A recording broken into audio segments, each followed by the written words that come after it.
Heavy gray clouds hung over Rocky Hill on that morning of August 8, 2009. The small town in the Colorado foothills woke up slowly, as it always did on Thursdays. It had rained the night before, and the asphalt glistened in the dim light of early morning. Johnny's Roadhouse was on the eastern edge of town, a one-story building with large windows and a neon sign that wasn't lit at the moment. The place was usually filled at this time of day with truckers and early risers hurrying to get breakfast before a long day of work. Martha Wilson, the diner's manager, unlocked the front door at 7:30 in the morning and turned on the coffee machine first thing. The air was filled with the aroma of freshly ground coffee. Martha was expecting to see Amber Donovan, who was finishing up her night shift. Usually by this time, the girl had finished wiping down the tables and was getting ready to hand things over to the morning shift. "Amber?" Martha called out as she crossed the hall. "Are you here?" The silence in response seemed unnatural. Martha walked to the kitchen, peered into the back room, but there was no sign of the night waitress anywhere. Amber's notebook was on the counter with her orders, the last entry dated 2 hours and 15 minutes a.m. The cash register tape showed that the last customer had paid at 3 hours and 22 minutes. Martha pulled out her cell phone and dialed Amber's number. The dial tone went on, but no one answered. Anxiety was building. In her 2 years on the job, Amber had never left work without waiting for her shift. Martha called Chuck, the night cook. "Chuck, did Amber leave early yesterday?" she asked as soon as the man answered. "No, she was here when I left at 3:30. Said she'd wait for the morning shift as usual." "What happened?" "She's not here, and she's not answering her phone." Concerned, Martha decided to call Amber's parents. The phone book was under the counter. She found the Donovan family number and dialed it. After the 5th ring, a male voice answered. "Mr. Donovan, this is Martha Wilson from Johnny's Diner. Is Amber home today?" A short pause on the other end of the line. "No, she's at work. We're on the night shift." Robert Donovan's voice sounded sleepy. "The thing is, she's not here. I thought maybe she'd gone home earlier." The silence in the receiver was getting heavier by the second. "We'll be right there," Mr. Donovan said briefly and hung up. 20 minutes later, a silver SUV braked sharply at the entrance to the diner. Robert and Linda Donovan ran inside. Linda's face had the look of alarm on it that mothers have when they sense trouble. "When was the last time you saw her?" Robert turned to Martha, trying to speak calmly. "I haven't. Chuck, our cook, says she was here at 3:30 in the morning." Linda pulled out her cell phone and dialed her daughter's number again. "Goes straight to voicemail," she whispered, sinking into a chair. "We got a text from her at 5:12 this morning," Robert said, showing his phone screen. "Heading home? I'll be there soon." Martha frowned. "So she left around 5 in the morning? But why didn't she wait until 7 when the morning shift comes in?" "Can we see the security footage?" Robert asked. Unfortunately, the diner's video surveillance system was outdated. The cameras only worked indoors, and there were none in the parking lot. A review of the footage showed that Amber had indeed been at the diner until 5 o'clock in the morning. The last recording showed her putting on her jacket and walking out the back door with her keys in her hand. "She went to her car," Martha said. "She usually parks in the back entrance." By 8 a.m., 2 police officers arrived at the diner. Sergeant Michael Everett and Officer Daniel Wright listened to the excited stories of the parents and the manager. "It's been a little over 3 hours since the last contact," Sergeant Everett noted. "Technically, it's not a missing person yet. Maybe her car broke down or she stopped by a friend's house." "Amber would have called," Linda insisted. "She always calls if she's running late. And she never stops by a friend's house after the night shift." The officers agreed to check the route from the diner to the Donovan's house. Robert volunteered to ride with them. The drive from Johnny's to the Donovan family home took about 15 minutes. It passed through a city park and up a winding road into a residential neighborhood on the hillside. 8 miles from the diner, at the turnoff to the lookout, Officer Wright spotted something shiny between the trees. Turn there, he pointed out. On the deserted observation deck, overlooking all of Rocky Hill, was a red Ford Focus, Amber's car. "That's her car!" Robert exclaimed, jumping out of the police car before it came to a complete stop. "Mr. Donovan, please stay in the car," Sergeant Everett said sternly, but it was too late. Robert had already run up to his daughter's car. The driver's side door was ajar. The keys were still in the ignition. Amber's bag lay on the passenger seat, untouched. The girl's cell phone was on the floor by the pedals, screen smashed. "Amber!" Robert shouted, looking around. His voice echoed over the mountains, but there was no response. The officers dragged him away from the car and called for backup. 10 minutes later, the observation deck turned into a crime scene. Forensics found drops of blood on the driver's seat and signs of a struggle. A broken fingernail on the floor of the car, a broken phone, scratches on the dashboard. By noon, all of Rocky Hill knew that Amber Donovan was missing. A report appeared on the local news by 2 p.m. By 4 p.m., the first search teams of volunteers were organized.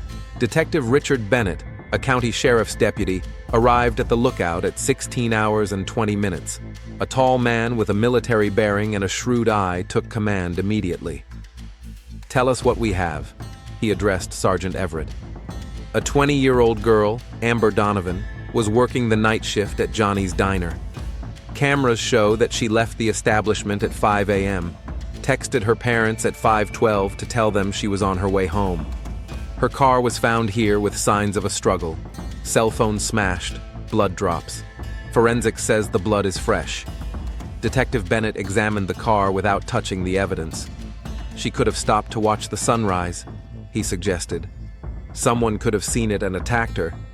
There's no one here at 5 in the morning," the sergeant noted. "Too early for tourists and too late for late-night revelers. So it wasn't a random attacker. Someone knew her route or was following her." The detective frowned. "Check the traffic cameras on the way out of town. We might be able to see if anyone followed her car." Relatives and family friends gathered at the Donovan house. Linda sat on the couch, clutching a picture of her daughter in her hands. Amber was smiling in the picture, a blonde-haired girl with bright blue eyes and a scattering of freckles on her nose. "She was always so careful," Linda repeated. "Never talked to strangers, always locked the doors." Robert paced the room incessantly, checking his cell phone every few minutes. "We have to do something," he said to his brother. "I can't just sit here." At 18 hours and 15 minutes, Detective Bennett arrived at the Donovan house. His face was serious, but professionally composed. "We've organized search parties," he reported. "They're combing the woods around the lookout. Divers are checking the lake down the slope. I need to ask you a few questions." Bennett pulled out a notebook. "Was there a reason for Amber to stop at the lookout?" "No," Robert shook his head. "She always drove straight home after her shift." "Did she have any conflicts with anyone?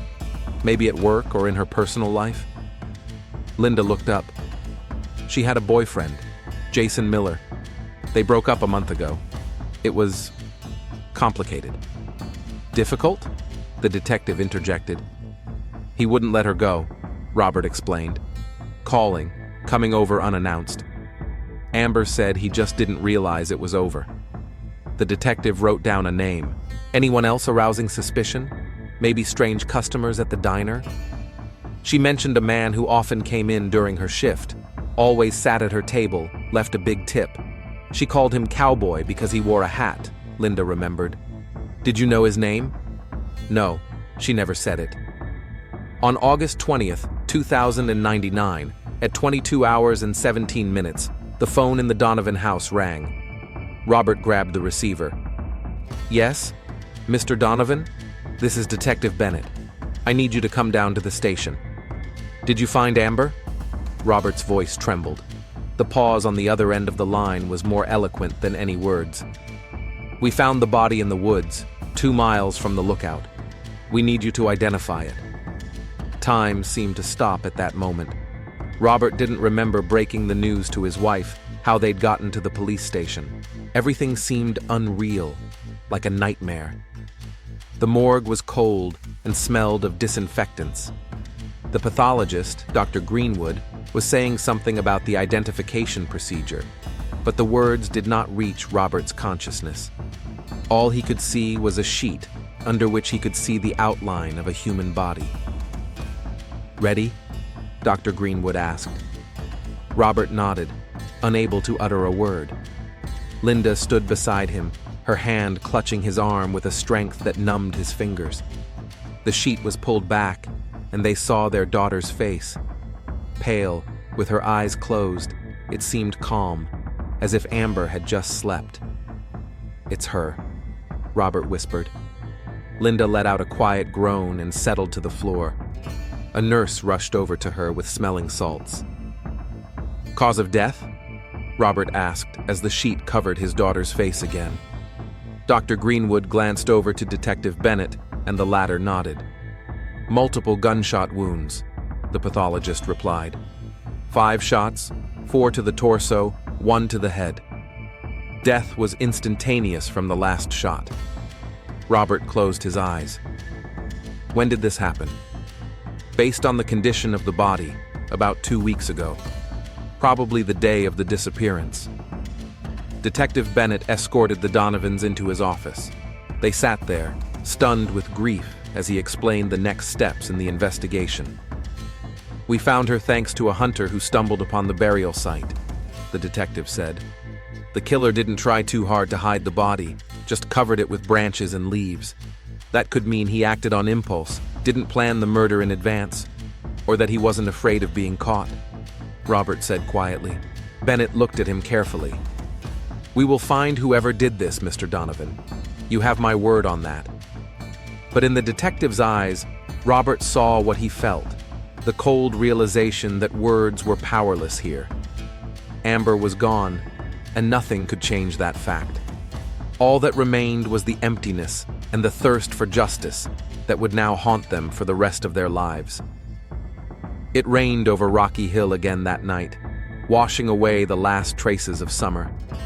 The town fell into silence, broken only by the whisper of raindrops and the quiet sobbing in the house on the hill where the parents were mourning their only daughter. Up on the observation deck where the tragedy had begun, police tape fluttered in the wind, a silent reminder that a murderer might be in their midst. The morning of August 9th, 2009, was overcast. The sky over Rocky Hill was covered with heavy leaden clouds, as if nature itself were mourning for the missing girl.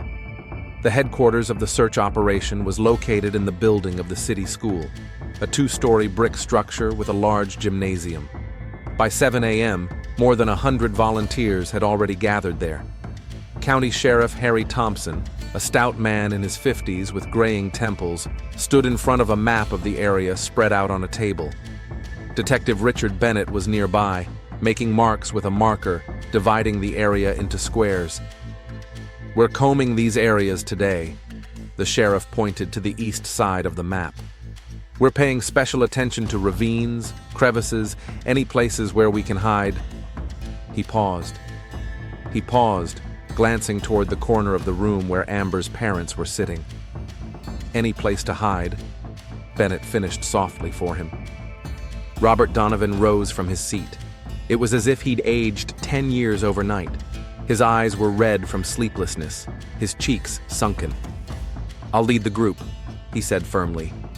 "I know these woods better than most." The sheriff nodded. "Good. Detective Bennett will coordinate the search from here. Each team will be issued walkie-talkies. Report every 30 minutes.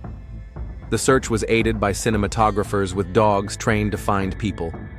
4 German shepherds sniffed Amber's belongings and were ready to go.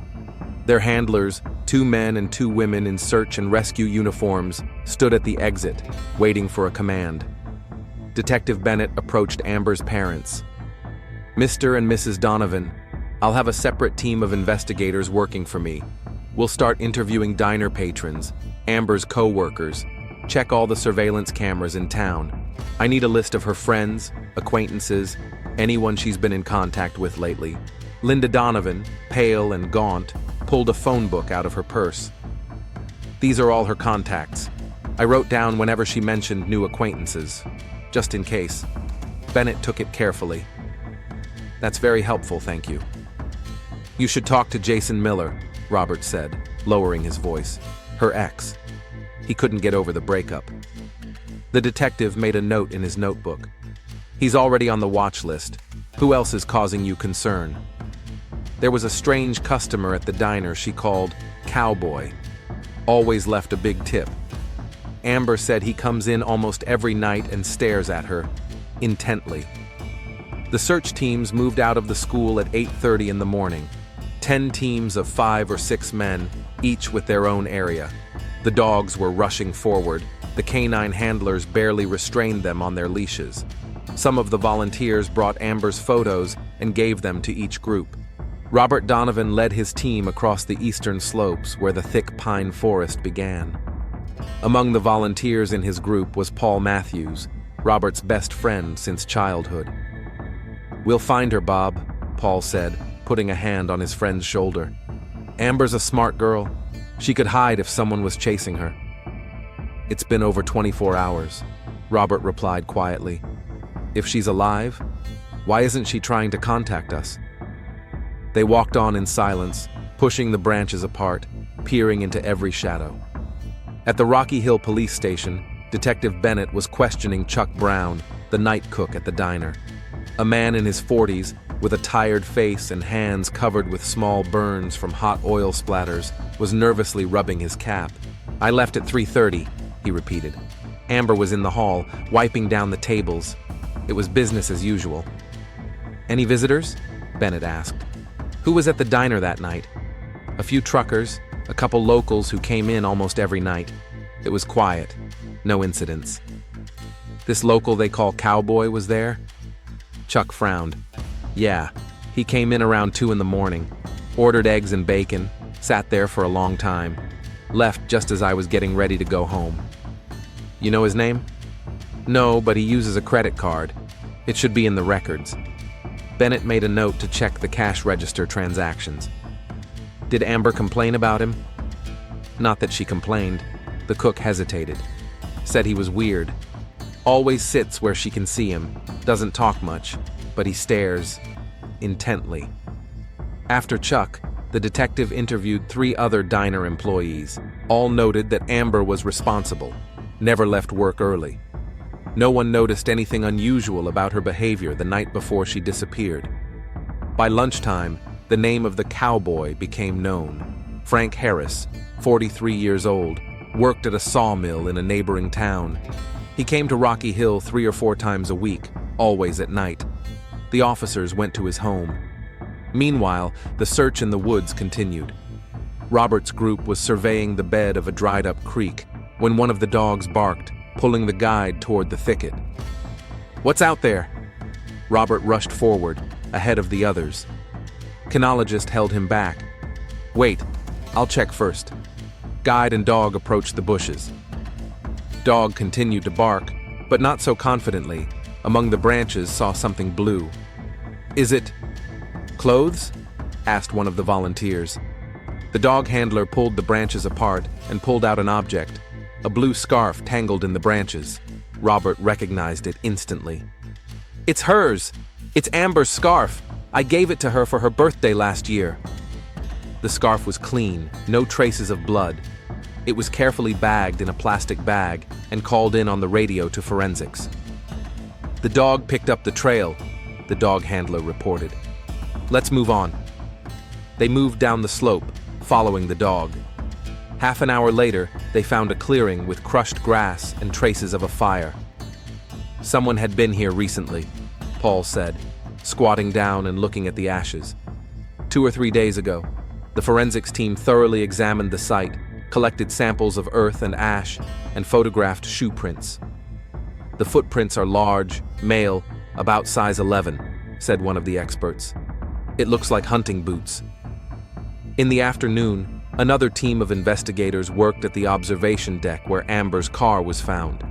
They found tire tracks from a second vehicle, prints indicating a heavy SUV or pickup truck. Meanwhile, Detective Bennett was interviewing Jason Miller, Amber's ex-boyfriend. The 23-year-old sat across from him, tapping his fingers nervously on the table. His blonde hair was disheveled, dark circles under his eyes. "Where were you on the night of August 7th and 8th?" Bennett asked.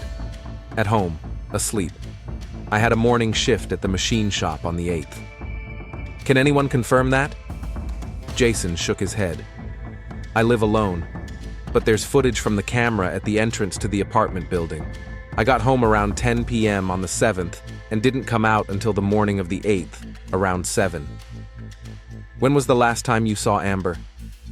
A week ago. I went to see her at work." He lowered his gaze. "I wanted to talk to her, but she was busy." "Did she initiate the breakup?" "Yes." Jason sighed. "She said we were too different, that she needed space." "And how did you react?" "I was upset, of course. I tried to get her back, called, texted." He rubbed his face with his hands. "But I would never hurt her. Never." "Do you have a gun, Jason?" The guy shuddered. "No, I'm not a hunter. I hate guns." "What kind of car do you own?" "A 2000 Honda Civic. Why do you ask?" "Just getting the details." After questioning Jason, his car was indeed a compact sedan that didn't match the footprints on the observation deck. Cameras outside his house confirmed his alibi. By late afternoon, the search teams returned to headquarters, tired and frustrated. Despite the scarf they found, no other trace of Amber could be found. "We'll resume at dawn tomorrow," Sheriff Thompson said. "We'll widen the search radius." Back at the police station, Detective Bennett laid out the crime scene photos. On the board were pictures of Amber's car, the observation deck, tire tracks, blood drops. Next to it was a photo of the girl herself, smiling, full of life. "We believe she was abducted between 5 and 6 in the morning on the observation deck," he told the team of investigators. "It was probably someone she knew, or someone she could trust. Otherwise, she wouldn't have stopped or rolled down her window." "Any leads on this Harris, the cowboy?" one of the officers asked. "Not yet. He hasn't been home. Neighbors say he left for a hunting trip a few days ago. We're looking for him." The search lasted 10 days. Every morning, dozens of volunteers went out into the forest, returning in the dark, dirty, and exhausted. Helicopters with thermal imaging cameras circled the area, but to no avail. Divers searched the lake, found nothing suspicious. Amber's scarf was the only piece of evidence, but it didn't provide much in the way of clues because there was no DNA from the stranger on it. On August 17th, Frank Harris, the cowboy, was apprehended. He was found in a hunting cabin 30 miles outside of town. A tall, broad-shouldered man with a weathered face and a hard stare, he showed no surprise when the officers handcuffed him. At the station, Harris kept a calm, almost indifferent demeanor. He was questioned personally by Detective Bennett. "Where were you on the night of August 7th, 8th? "Diner, then home." "Why did you go to the diner so often?" Harris shrugged. "They have good food, and it's quiet at night." "Did you know Amber Donovan, the waitress?" "Only as a customer. Witnesses say you always sat down so you could watch her. Left big tips." Harris showed emotion for the first time, a wince. "She reminded me of my daughter. I had a daughter. She died 5 years ago. She'd be the same age as that girl now." Bennett made a mental note to check that information. "Do you own an SUV?" "Ford pickup, yeah." "Where is it now?" "In the garage at the house. You can check it out." Forensics took a look at Harris's car. Tire tracks matched the ones they found on the observation deck, but it was a common model. There was no blood, hair, or other evidence linking him to Amber's disappearance. Check confirmed what he said about his daughter. She died in a car accident 5 years ago at the age of 15. Harris had lived alone since then, worked in a lumber mill, was known to be unsociable. "We don't have enough evidence to charge him," said Sheriff Thompson, "but he remains a suspect." On August 20th, there was a breakthrough, but not the one everyone was hoping for. Hunter Tim Bryant, checking traps deep in the woods, 2 miles from the lookout, came across a shallow grave. The smell of decomposition and forest scavenger activity caught his attention. Bryant immediately called the police. When forensics arrived, they found the body of a young woman hastily covered with earth and branches. Preliminary identification indicated it was Amber Donovan. Multiple gunshot wounds, the medical examiner, Dr. Greenwood, said as he crouched by the body. Looks like a medium-caliber handgun. Death occurred approximately 2 weeks ago. Detective Bennett examined the crime scene, taking notes and photographs. The area around the body was trampled. The killer spent some time here. Look for shell casings, he ordered, and check the trees for bullets. He could have missed. The forensics team worked until dark, scouring every inch of ground with metal detectors. They found 2 9mm shell casings lodged in the soft soil. They were carefully removed for ballistics. Amber's body was taken to the Rocky Hill morgue. Robert and Linda Donovan arrived for the lineup, accompanied by Detective Bennett. It was a formality. Everyone already knew that the body found belonged to their daughter. Nevertheless, the procedure had to be followed. The pathologist pulled back the sheet, revealing the girl's face. Despite the 2 weeks that had passed since her death, Amber's features were still recognizable. Linda cried quietly, leaning against her husband. "It's her," Robert confirmed, his voice sounding muffled as if from the ground. "I'm sorry," Detective Bennett said as they left the morgue. "We'll find whoever did this. I promise you that." Back in the interrogation room sat Frank Harris. He was now charged with murder, but the man continued to deny any involvement. "I didn't kill her," he said, looking the detective straight in the eye. "Check my gun if you want." Harris admitted he had a gun, but insisted he didn't use it. Ballistics confirmed his words.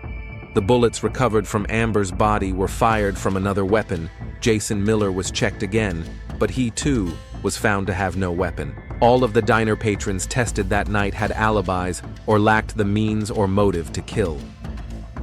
On August 24th, Amber Donovan's funeral was held. Almost the whole town came to say goodbye to the girl. The cemetery was covered with flowers. The priest spoke of the untimely loss, of the light that Amber brought to the lives of those around her, of the justice that would prevail. But Amber's parents knew that justice was something they had yet to achieve. Their daughter is buried, but her killer is still at large.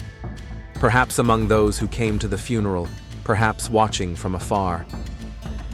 "We won't stop," Robert said, standing by the fresh grave. "We'll find him, Amber. I promise." Linda placed a white rose on her daughter's casket. "Rest in peace, little girl. We'll fight for you." Detective Bennett watched the ceremony a little ways away. His face was impenetrable, but there was determination in his eyes. This case had become personal to him.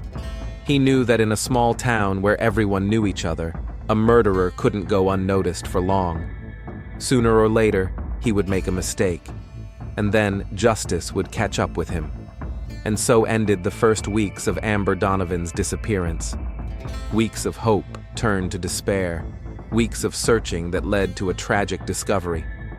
Now, Rocky Hill froze in anticipation, unaware that years of silence and agonizing suspense lay ahead. The calendar in the Donovan family's kitchen was frozen at August 2099, with Amber still smiling on it, marking friends' birthdays and college essay due dates. Linda couldn't bring herself to turn the page, as if that would mean finally letting go of her daughter, admitting that life went on without her. Robert didn't argue, he understood. Autumn came early to Rocky Hill, painting the mountain slopes gold and scarlet. The Donovan house fell into silence, broken only by the creaking of floorboards beneath the feet of parents who had lost their only child. Neighbors and friends often dropped by, bringing food and offering help, but gradually their visits became less and less frequent. City life returned to normal, leaving the Donovans alone with their grief. In October, 2 months after the tragedy, Linda spoke for the first time about creating a foundation. "We have to do something," she said, looking out the window at the falling leaves. So that her death was not in vain, Robert sat in his chair, holding a photograph of his daughter. "What do you suggest?" "A fund to help the families of missing persons. And a scholarship for her college students. Amber had always wanted to help others. That's how the Amber Donovan Foundation came to be. The first fundraising event was held on Christmas Eve, a benefit dinner in the school cafeteria. Almost the whole town came. Linda gave a speech, her voice trembling, but her words were firm. Whoever took our daughter's life took her smile, her kindness, all the lives she could have made a difference in the world. But we will not let her memory fade. Through this fund, Amber will continue to help people. That night they raised almost $15,000, a huge amount for a small town. The money went towards search equipment for the local police, information campaigns about missing people, and the first scholarship for a college student where Amber was to study. Detective Richard Bennett attended the evening. He approached the Donovans after the formal part. "This is a wonderful initiative," he said, shaking Robert's hand. "Amber would be proud of you." "Any news on the investigation?" Robert asked bluntly. Bennett gloomed. "Nothing significant yet, but we're not stopping work." That was only partially true. The investigation continued, but the pace was slowing with each passing day. The main leads had been tested and were inconclusive. Ballistics found no match to the registered weapon. DNA found at the crime scene could not be identified. It did not match any of the suspects, and there were no matches in the databases either. Sheriff Thompson explained this to the Donovans in a meeting at the station. "It doesn't mean we're stopping the investigation," he said, avoiding eye contact. "It's just that it's moving into a different phase now. We'll be periodically reviewing the evidence, checking for new information." "So you're giving up," Linda said bitterly. "No, ma'am. We're just recognizing that we need new leads. If anything comes up, we'll resume an active investigation immediately." As they left the station, Linda stopped in front of the car and turned to her husband. "They won't find him, Robert. We have to do it ourselves." Thus began her personal investigation. Linda kept a notebook where she wrote down everything she could remember about Amber, her surroundings, her work. She made a list of diner patrons her daughter had come in contact with, began gathering information on each one. First on the list was Frank Harris, the cowboy. The police checked him out and found no evidence, but Linda didn't trust the man. She found out where he lived, what his daily routine was, who he knew. Sometimes she followed him from afar, parking at the sawmill or the bar he went to after work. One day Harris spotted her. He went to her car, knocked on the window. "Mrs. Donovan, I understand your grief, but I didn't kill your daughter." Linda rolled down the window, looking him in the eye. "Why did you always look at her? Why did you leave big tips?" Harris sighed. "I've told the police before. She reminded me of my Sarah. Same age, same smile." His voice trembled. "I understand what it looks like. But I would never hurt someone who reminded me of my girl." Something in his eyes, weariness, humility, an echo of familiar pain, made Linda believe him, or at least doubt her suspicions. In August of 2010, on the first anniversary of Amber's death, the Donovans organized a memorial march. Hundreds of people with lit candles marched from Johnny's Diner to the observation deck where Amber's car was found, a plaque with her picture and the inscription, "In memory of Amber Donovan, justice will prevail." After the ceremony, Linda was approached by a young woman she hadn't seen before. "My name is Kelly Pierce," she introduced herself. "I worked with Amber 2 years ago at the supermarket. When I found out what happened," she hesitated. "I should have been here sooner, but I was afraid." "Afraid of what?" Linda asked. "One of the regulars. He, took an unhealthy interest in Amber, always picking her register, trying to talk to her. He even waited after his shift once. I saw her get into her car, and he watched from his across the street." Linda immediately wrote down the name Kelly had given her, Alan Rodriguez, a high school math teacher. This information didn't appear in the police reports. Amber apparently hadn't told anyone about this man. The next day, Linda took the information to Detective Bennett. He listened carefully and promised to look into it. A week later, he reported that Rodriguez had a solid alibi for the night of the murder. He was at a conference in Denver, as confirmed by multiple witnesses and hotel camera footage. And so the months passed, adding up to years. Every August, the Donovans held a memorial march, demanding justice. The Amber Foundation was expanding, now helping families across the state, installing missing person alert systems, funding search operations. Rocky Hill was slowly changing. Old people left for nursing homes or died. Young people left town in search of a better life, and new people arrived. But the memory of Amber's murder remained, turning into an urban legend that frightened teenagers. Don't go to the observation deck at night. There, the ghost of Amber is looking for her killer. For residents who remembered those events, there was an oppressive sense of incompleteness. The killer could have been among them, buying groceries at the same store, sitting next to them in church, smiling when they met. Or he could have been long gone, taking the mystery with him.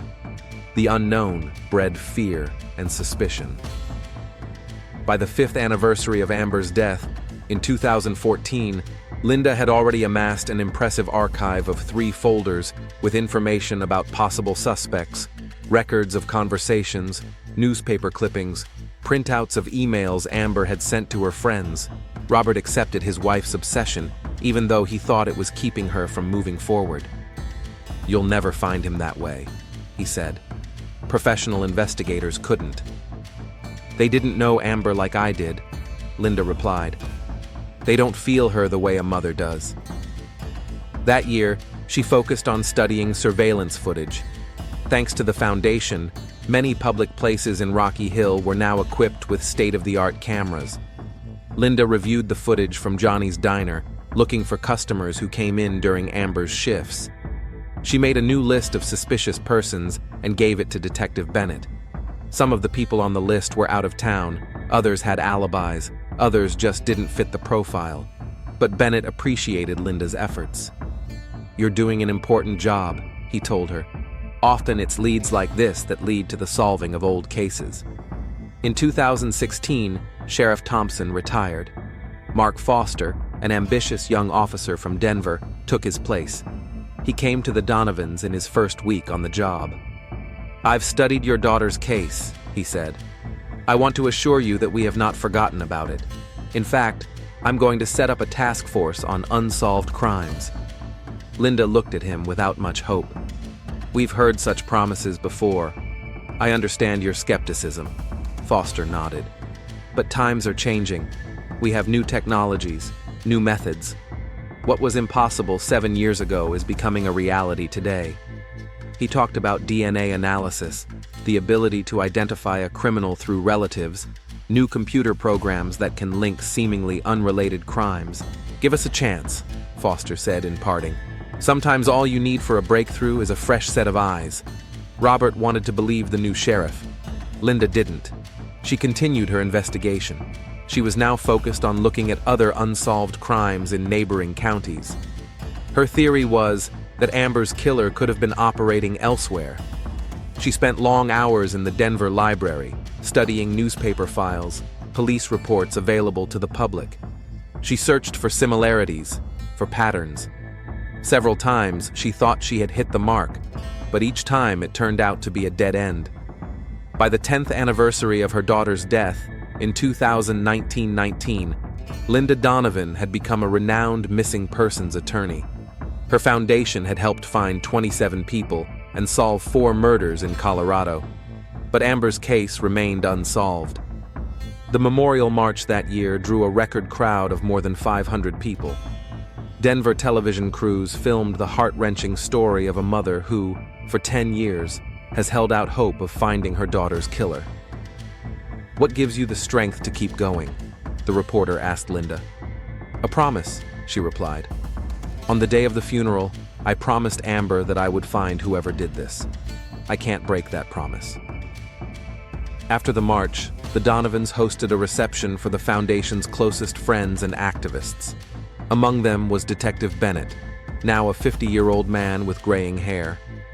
He took Linda aside. "We have a new program to analyze evidence in old cases," he said quietly.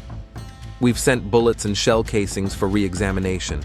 The technology has advanced considerably over the years. And what does that do? Linda asked without much enthusiasm. Even if you identify the model of the weapon more precisely, it won't lead to the killer. It might. But now we can link the weapon to other crimes if it's been used elsewhere. The system is cross-referencing ballistics data from all over the country. That's when Robert walked up to them. The years had changed him. His hair had turned completely gray, wrinkles furrowed his face, but there was still determination in his eyes. "Detective," he held out his hand to Bennett. "Thank you for coming. I haven't missed a memorial march in 10 years, he replied, "and I won't until we find some answers." That night, when the guests left, Linda sat in Amber's room. They kept it just as it was, with band posters on the walls, a collection of teddy bears on the bed, textbooks on the desk. The place was dusted every week, as if expecting the landlady to return. "I won't give up, honey," Linda whispered, holding a picture of her daughter. "I know he's out there somewhere, and one day he'll make a mistake." She didn't know that her persistence would soon be rewarded. She didn't know that 3 years later, a lead would emerge that would turn the whole investigation upside down. She didn't know that the truth would be scarier than she'd ever imagined. But in her heart, she felt that justice was inevitable. Sooner or later, the secret comes out, especially in a small town like Rocky Hill, where everyone has secrets but no place to hide them. Officer Jake Morgan, a 23-year-old rookie with the Rocky Hill Police Department, never thought that routine file work could be the start of something significant. In July of 2022, Chief Mark Foster assigned him to sort through old, unsolved cases, a routine assignment for new hires. "You'll learn the history of the city," the chief said, placing a dusty box on Jake's desk. "Some of these cases go back decades. Maybe a fresh set of eyes will notice something." The third box Jake opened was the Amber Donovan case. He'd heard about the murder, of course. It had become a kind of dark legend in Rocky Hill, a story told to new residents. But it was one thing to hear the town tales, and quite another to hold the actual documents of the investigation in his hands. Jake spent 2 days studying the materials, photographs from the scene where the body was found, interrogation protocols, expert reports. Methodically, page by page, he immersed himself in the history of the tragedy 13 years ago. In his mind, Amber Donovan was gradually transforming from an abstract victim into a real person, a young girl with plans and dreams whose life had been cut short too soon. On the third day, he got to the physical evidence. Most of it was stored at the state lab, but some small items remained in the precinct's archives. Among them was a clear plastic box labeled Crime Scene Samples, case number DE0920. Inside were bags of soil samples, fabric fragments, and some twigs and leaves collected around where the body was found. On each bag was a label with the date and coordinates of the collection. One bag caught Jake's eye. It contained a branch about 6 inches long with an uneven split end. The label read, "Branch with wood damage, possibly by bullet. Found 3 yards from the victim's burial site." Jake frowned. The ballistics reports only mentioned the 2 bullets recovered from the victim's body and the 2 shell casings found at the crime scene. No mention of the bullet lodged in the tree. He examined the branch more closely through the plastic. There was indeed a dark hole in the wood, characteristic of bullet damage. With a pounding heart, Jake took the find to Chief Foster. He listened, examining the bag of twigs. "I'm surprised they didn't send it to forensics," Foster muttered. "Although at that time we didn't have the equipment we have now. Maybe they thought it was too difficult to remove the bullet, or maybe they weren't sure it was a bullet hole." The chief tapped his fingers on the table thoughtfully. "Good work, Morgan. Let's send this to the state lab, see what they have to say." 3 days later, the results of the preliminary examination confirmed Jake's hunch. There was indeed a bullet lodged in the branch. Moreover, modern equipment made it possible to do a 3-dimensional scan without removing the bullet from the wood. It was a 9mm bullet, presumably from the same weapon as the bullets removed from Amber's body. We now have an additional ballistic sample, Chief Foster explained at the meeting. 13 years ago, technology didn't allow for such an accurate comparison of ballistic traces. Now we can upload the data to a national database and check for matches to other crimes. A small team gathered in the sheriff's office. Foster himself, Detective Richard Bennett, who was still with the Rocky Hill Police Department, even though he was getting ready to retire, Officer Jake Morgan, and database specialist Samantha Wheeler. We sent the samples to the FBI lab, Foster continued. They promised priority processing. I also contacted Linda Donovan. She needs to know there's a new lead. Bennett nodded. Right. She hasn't left the case all these years. Deserves to be kept in the loop. A week later, the same team reconvened in the sheriff's office, but now Linda Donovan had joined them. The years had not been kind to her. The once vibrant woman now looked frail and haggard, but the fire of determination still burned in her eyes. Robert didn't come. He'd had a heart attack 3 years ago and had rarely left the house since. What did you find? Linda asked bluntly, once everyone was seated. Chief Foster nodded to Samantha, and she opened her laptop. We got the results from the FBI lab. Ballistics confirmed that all 3 bullets were fired from the same weapon, a Glock 9 caliber pistol. But the best part is we have a match to another crime. A photograph of a young woman appeared on the screen. Patricia Ramirez, 22 years old, murdered in Grand Junction in December 2005. 3 shots to the torso, 1 to the head. Body found in a wooded area off the freeway. Case remains unsolved. Linda stepped forward. So, it's a serial killer? Maybe, Foster answered cautiously. The similarities in the methods are obvious. Both victims are young women about the same age, both killed with the same weapon, with a similar pattern of wounds. But the murders are almost 4 years apart, and the cities are 150 miles apart. What do we know about Patricia Ramirez? Bennett asked. Samantha flipped through a document on the screen. College student, part-time waitress at a roadside cafe. Disappeared after her evening shift. Body found 2 days later. Investigation stalled due to lack of witnesses and evidence. Linda exhaled sharply. Also a waitress. Also after her shift. Everyone in the room felt an invisible but strong thread stretching between the 2 cases. But that's not all, Samantha continued. There were microscopic traces of biological material on the bullet removed from the branch, most likely the killer's blood. How is that possible? Jake wondered. The bullet could have gotten caught in the bark or stuck so that the shooter had to retrieve it. It could have cut itself or left skin cells behind. 13 years has degraded the material, but modern techniques can work with even minimal traces of DNA. And what did the analysis show? Linda asked impatiently.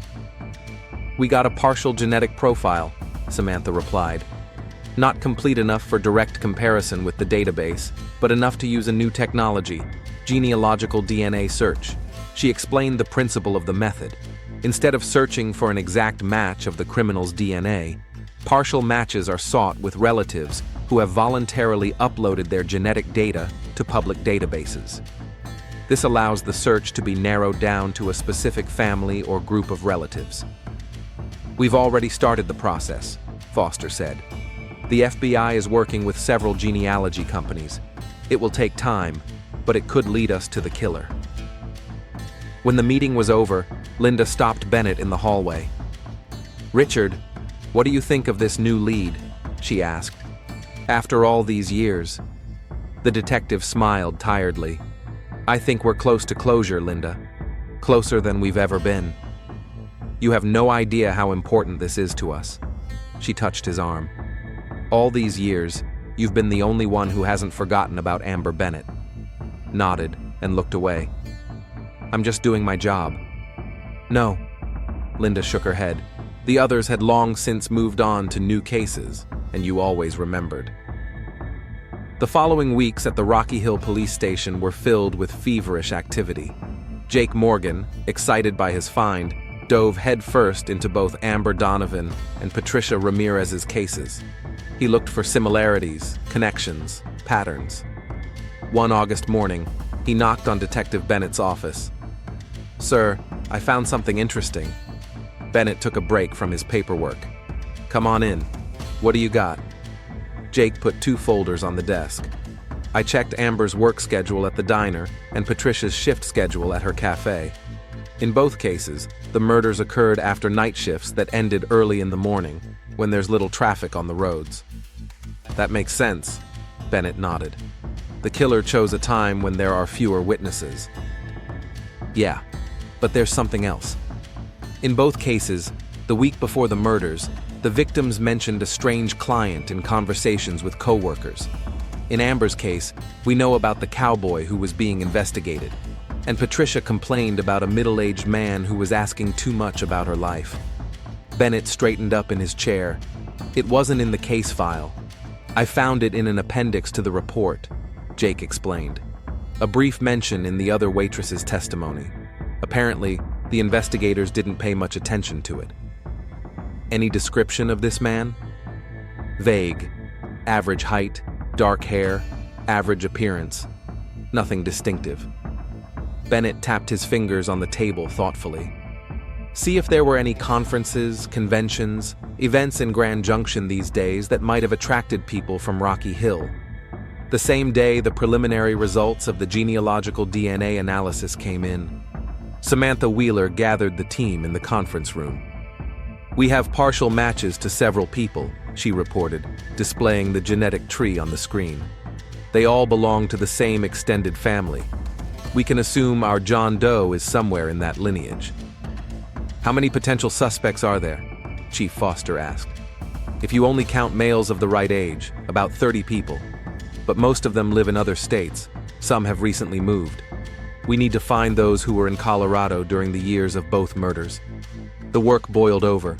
Officers checked addresses, gathered information on moves, drew up timelines. The list was narrowing. In late August, before the anniversary of Amber's death, Samantha ran into the sheriff's office. She exclaimed, waving a printout. "DNA analysis shows a high probability that our John Doe is related to a man named Thomas Henderson. From Denver, Chief Foster froze." "Henderson?" The name sounds familiar. "You bet it does," Samantha nodded. "His brother, Michael Henderson, was one of the most active volunteers in the search for Amber. He was on all the search teams, helped organize the volunteers. He still lives in Rocky Hill." Foster sank slowly into his chair. "Check his alibis for both dates of the murders, access to weapons, everything you can. But quietly. Don't want to spook him if he's really involved." Jake Morgan was researching the Grand Junction archives at the time. He managed to find information about the annual lumber fair held 2 days before Patricia Ramirez's murder. The list of attendees included Michael Henderson, representing Rocky Hill Lumber Company. With his heart pounding, Jake brought the information to Chief Foster. He listened with a stone face. "Did you check to see if Henderson was in Rocky Hill the night Amber was killed?" "He was one of the first to join the search," Jake answered. "He signed up to volunteer on the first day. And by the way, it was his group that found Amber's scarf in the woods." Foster took a deep breath. "So we have a man who was in both cities at the time of the murders, who is related to a man whose DNA is a partial match to the killer's, and who was actively involved in the search." Jake nodded, unable to say aloud what they were both thinking. Samantha brought up another detail. Michael Henderson had served in the Army, where he had been trained as a marksman. After his discharge in 2003, he had purchased a Glock 9 caliber pistol. The gun was registered 2 years before the first murder. "But was it checked during the investigation?" Foster asked. "No," Samantha shook her head. "He was seen as a helper, not a suspect. He was actively involved in the search, organizing volunteers, supporting the Donovan family. It never occurred to anyone to check his weapon." There was a heavy silence in the office. Finally, the chief made a decision. "We need a warrant to search his house and check his weapon, and a DNA sample. But it has to be done quietly. If he really is the killer, he could destroy the evidence or escape." Jake remembered how often he'd seen Henderson at Amber's memorial marches. Every year he'd brought flowers, supported the Donovans, helped with the organization. Who would have thought that a man who seemed so compassionate could be hiding such a dark secret? 2 days later, the judge signed the warrant. The operation was planned for the morning when Henderson was supposed to be at work at the sawmill. His house would be searched and his personal effects seized for DNA analysis. The night before the operation, Jake couldn't sleep. He went out for a run to clear his head. As he ran past Henderson's house, he noticed a light in the garage and movement. Henderson seemed to be loading something into the trunk of his car. Intuition told Jake that something was wrong. He called Chief Foster, who decided to speed up the operation. An hour later, the Henderson house was surrounded by police. Chief Foster personally knocked on the door. Henderson didn't answer it right away. When the door finally opened, standing before them was a man who had pretended to be a loyal friend of the Donovan family for 13 years, but in reality was hiding a terrible secret. "Mark?" Henderson asked in surprise when he saw the sheriff. "What's going on?" "Michael Henderson, I have a warrant to search your home and take DNA samples," Foster said in an official tone. "Please step away from the door." Henderson stared at the sheriff for a few seconds, then turned his gaze to the officers with guns and slowly raised his hands. "So you finally figured it out," he said with sudden calm. "I always knew this day would come." His calm was more terrifying than any resistance or denial. In that moment, everyone present realized they were standing before a man who had worn a mask of normality for years, hiding a monster beneath it. The search of the Henderson home took all night. In a hiding place under the garage, they found a box of the victim's personal belongings: Amber's hair clip, Patricia's keychain, and, worst of all, several other items that belonged to other women, indicating that there may have been more victims than they realized. They also kept a Glock pistol, which, according to preliminary forensics, matched the murder weapon. Henderson had kept it all these years like a trophy, risking exposure but unable to part with the instrument of his crimes. The next morning, Chief Foster personally called Linda Donovan. "Mrs. Donovan, we need to meet. We have an update on the Amber case. The news that Michael Henderson, an active search volunteer, was a suspect in the murder of Amber Donovan spread through Rocky Hill with the speed of wildfire." The morning editions of the local papers came out with screaming headlines. Residents of the town gathered in groups on the streets, discussing the shocking information.